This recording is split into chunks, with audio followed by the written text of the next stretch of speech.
লুইটৰ প্ৰণয়নকাৰী সোঁতত প্ৰতি বছৰে বহু পৰিয়ালে তেওঁলোকৰ সা-সম্পত্তি হেৰুৱাব লগা হয়। পিছে এই কাহিনীটো কিছু পৃথক। এয়া জীৱনৰ স্বাভাৱিক গতিলৈ ঘূৰি অহাৰ উভতনি ধাৰা।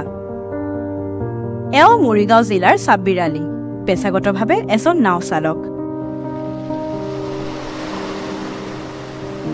বানপানীৰ গৰাখহনীয়াত মোৰ দেউতাকৰ সম্পত্তি পানীত উঠি গৈছিল। পঢ়া শুনা কৰিলেই যে চাকৰি কৰিব লাগিব সেইটো তেনেকুৱা কথা নাই। আমি যিকোনো উপায়েৰে আমাৰ জীৱনটো চলাই যাব পাৰো। আৰু মই 2015 চনত বিএ পাছ কৰিছো। 2016 চনৰ পৰাই মই নাৱৰ ব্যৱসায়ৰ লগত জড়িত আছো।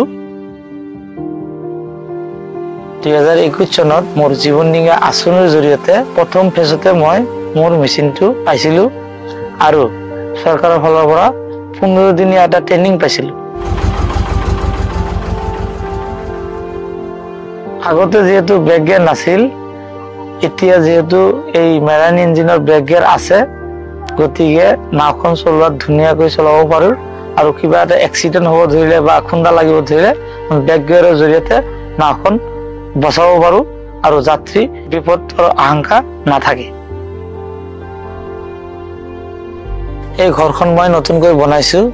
মেৰাইন ইঞ্জিন পোৱাৰ পিছত মোৰ আয় বৃদ্ধি হৈছে আৰু আয় বৃদ্ধি হোৱাৰ পিছত মই ঘৰখন মোৰ ধুনীয়াকৈ চলাই আছো আৰু মোৰ ল'ৰা ছোৱালীবিলাকক ধুনীয়াকৈ স্কুলত পঢ়া শুনা কৰাব পাৰিছো। আৰু এই মেৰাইন ইঞ্জিনখন পোৱাৰ পিছত সঁচাকৈ মই আনন্দিত আৰু মই সুখী।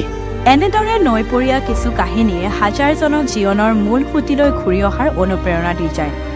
জীৱন ডিঙা, জীৱন ধাৰাৰ কথা।